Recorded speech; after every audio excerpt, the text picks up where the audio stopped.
اٹھتی ہے کہتی ہے جاؤں کچھ جو ہے فقیر کو دے دو، لیکن شوہر نے منع کیا۔ آج خوشیوں کے دنوں کو برباد کرنے کے لیے آ جاتے ہیں، یہ خوشی کا دن ہے، اس دن تو ہمیں خوشی منانا چاہیے۔ ہم تو کہاں جا رہی ہو؟ کوئی ضرورت نہیں ہے بھیک دینے کی، کوئی ضرورت نہیں ہے اس کی مدد کرنے کی۔ عزیزان ملت اسلام اتنا کہنا تھا کہ وہ نوجوان بددعا کرتا ہے، مولا تعالیٰ اگر یہ مجھے بھیک دینے سے منع کیا، وہ بھوکا تھا، وہ پیاسا تھا، شدت پیاس کی، شدت بھوک ہونے کے باوجود وہ شخص ایک مسلمان کے دروازے پر گیا مانگنے کے لیے، لیکن بیوی دینا چاہتی تھی، لیکن بیوی کو دینے نہ دیا، کہا میری عید کو بیکار کرنے کے لیے آ گیا ہے، میری عید کو برباد کرنے کے لیے آ گیا ہے، جا۔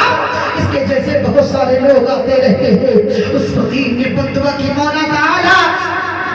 اس شخص کو بھیک نہیں دے رہا ہے، اسے بھیک دینے کو لینے والا بنا دے، اگر یہ زکات نہیں دے رہا ہے اسے زکات لینے والا بنا دے۔ عزیزان ملت اسلام وہ نوجوان چلا جاتا ہے، ایک عرصہ گزرتا ہے، گزرنے کے بعد جب اپنی بیوی کے قریب جاتا ہے، بیوی بھوکی ہے، بچے بھوکے ہیں، بچے پیاس سے تڑپ رہے ہیں، لیکن کسی اس کے گھر پر کچھ نہ ملا۔ کچھ نہ ملنے کی وجہ سے جب وہ قریب پہنچا، نہ پانی پاس ہے، نہ کھانا پاس ہے، شدت بھوک کی وجہ سے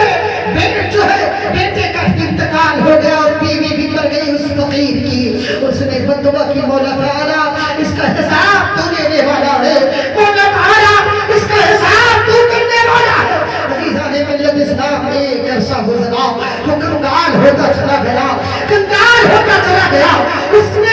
کی بیوی نے جب اس کی جو ہے غربت کو دیکھا، غربت کو دیکھ کر کہا کہ تم مجھے طلاق دے دو، میں تمہارے ساتھ رہنا نہیں چاہتی، میں تمہارے ساتھ رہنا نہیں چاہتی، تم مجھے طلاق دے دو۔ بیوی بھی طلاق لے کر دوسرے کے گھر پہ چلی گئی اور نکاح کر لی ایک شخص سے۔ عزیزان ملت اسلام جب نکاح کر لی، اس شخص نے ایک شخص سے نکاح کر لیا، نکاح کرنے کے بعد اب یہی شخص ہے جو مالدار تھا، جس کے پاس دولت و ثروت تھی، لیکن ایک فقیر کو دینے سے انکار کر دیا تھا، جس کی وجہ سے اس کے بچے بھی مر گئے، اس کی بیوی بھی مر گئی تھی فقیر کی۔ عزیزان ملت اسلام اس فقیر نے بددعا کی، اب بیوی بھی جو ہے طلاق لے کر کے چلی جاتی ہے، جانے کے بعد ایک نوجوان سے نکاح کرتی ہے۔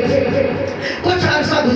گزرنے کے بعد وہ بیوی اپنے گھر میں موجود ہے، اپنے شوہر کے ساتھ آئے آواز آتی ہے، اللہ کے نام پر کچھ دے دو، اللہ کے نام پر کچھ دے دو، اللہ کے نام پر کچھ دے دو۔ شوہر نے کہا میری شریک حیات جاؤ، کہیں ایسا نہ ہو اہل جیسے کوئی دوسرا آ کر کے اس کی مدد کر دے، اس لیے پہلے تم چلی جاؤ، یہ نیکی کوئی اور نہ کما لے، پہلے تم چلی جاؤ اور اس کی مدد کر کے نیکیوں کی حقدار ہو جاؤ۔ عزیزان ملت اسلام بیوی جاتی ہے، کچھ اناج لیتی ہے، کچھ کھانے کی اشیاء دیتی ہے، لینے کے بعد اس نوجوان کو جب دیتی ہے، دینے کے بعد اس کے چہرے کو دیکھتی ہے، دیکھنے کے بعد کہتی ہے یہ تو میرا وہی شوہر ہے جس سے میں نے طلاق لے لیا تھا۔ عزیزان ملت اسلام جب اس کا شوہر واپس آتا ہے تو کیا